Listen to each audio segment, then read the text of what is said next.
व्यापार समझौते का प्रारूप अब वाणिज्य मंत्री पीयूष गोयल जी ने प्रस्तुत कर दिया है और अब इसके बारे में किसी भी प्रकार के भ्रम की कोई संभावना नहीं रह गई है। प्रधानमंत्री श्री नरेंद्र मोदी जी के नेतृत्व में भारत सरकार ने पूरी परिपक्वता, पूरी दृढ़ता के साथ भारत के हितों को सुदृढ़ करते हुए स्पष्ट रूप से कृषि और दुग्ध व्यवसाय के क्षेत्र, यानी आम बोलचाल की भाषा में कहें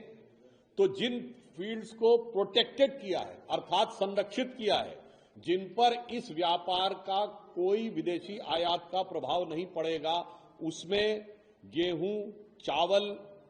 चीनी, दाल, मिलेट्स, ज्वार बाजरा वगैरह, वहां से लेकर worn out clothing, domestic gold, यानी एक विस्तृत सूची दी है। इससे यह बहुत स्पष्ट हो गया है कि भारत के किसानों के हितों का दृढ़तापूर्वक संरक्षण किया गया है। भारत के दुग्ध व्यवसाय, डेयरी प्रोडक्ट्स के हितों का दृढ़तापूर्वक संरक्षण किया गया है और भारत के लघु और मध्यम उद्योग के उद्यमियों के लिए विश्व की सबसे बड़ी अर्थव्यवस्था के द्वार खोल दिए गए हैं। इस हेतु Bharatiya Janata party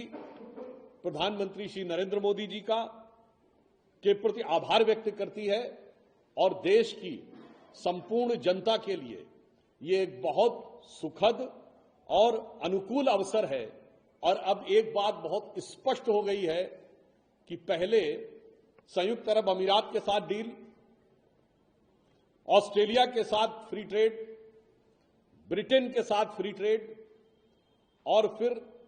Nordic countries यानी स्विट्जरलैंड और नॉर्वे जो उत्तर यूरोपीय देश हैं उनके साथ फ्री ट्रेड,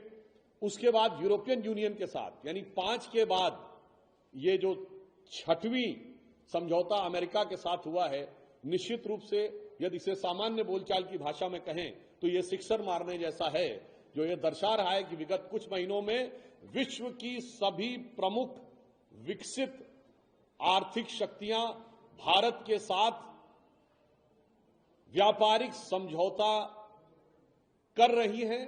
वो भारत से व्यापार करने में लालायित हैं और प्रधानमंत्री श्री नरेंद्र मोदी जी के नेतृत्व में भारत कुशलता के साथ अपने श्रमिकों, अपने कृषकों, अपने दुग्ध व्यवसायियों, अपने कामगारों के हितों की रक्षा करते हुए भारत को एक नई दिशा की ओर ले जाने में सफल हो रहा है। धन्यवाद।